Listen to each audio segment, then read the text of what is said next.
Dear Lyceum, isn't it strange how things can change so quickly? My home, a quiet place to contemplate, is now a cacophony of children squabbling and joy, and you, accustomed to laughter and chaos, must now contend with silence. So here we sit, waiting for the tide to turn. I miss you now, but the truth is we have not always been friends. In fact, there was a time I didn't even know you existed. I come from a place where stories are told around the table, where as children we chased after the drums in the dust and heat, watching worlds come alive on street corners, with the audience a loud, rambunctious rabble often taking on roles. But a place, a physical place to attend, to observe, to make time for,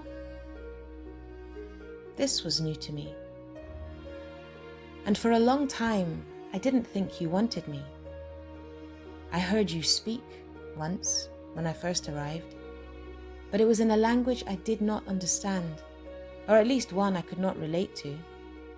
I didn't see any role for me. Perhaps at that time I wanted more than I thought you were able to give. But time brings change. Over the years, as I embraced my own stories, became more certain of my place in the world, the more I was able to see myself reflected in those who looked less like me, whose mannerisms were different to mine, yet still were capable of everything I was. So I became more open to the magic and wonder of other people's stories. But it's not just me who's changed. I think you have too. Some might say that bricks and mortar can't change, but that would be foolish because you are so much more than that. You are the souls of the people who inhabit you, the thinkers who dream and create, the magicians who cast their spell, the sounds and voices, the dances, the expressions, the energy that pours from the stage. I love it. I miss it. Never would I have imagined that I could ever dance on your stage, whirling around in a barber's chair, but I have. I've occupied that space between life and death as I watched a man plunge into a void. I have laughed and cried with those around me as stories of womanhood ring out and they ask us to hear word.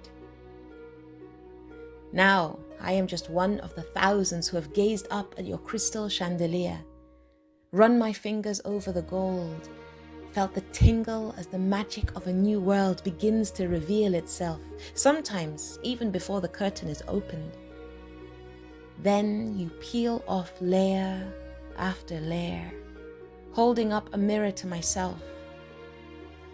It's quite astonishing to think that some of these stories have existed in some form or another for thousands of years, each retelling so different from the last. I hope, I wish, I pray that we can return to that time soon.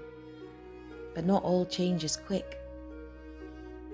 Sometimes it is slow.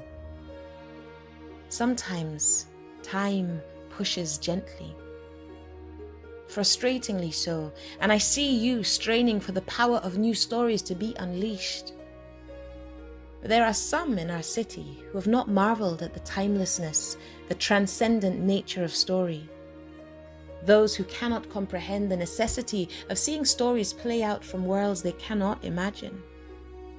Those who struggle when a story is presented in a way that does not fit with what they believe.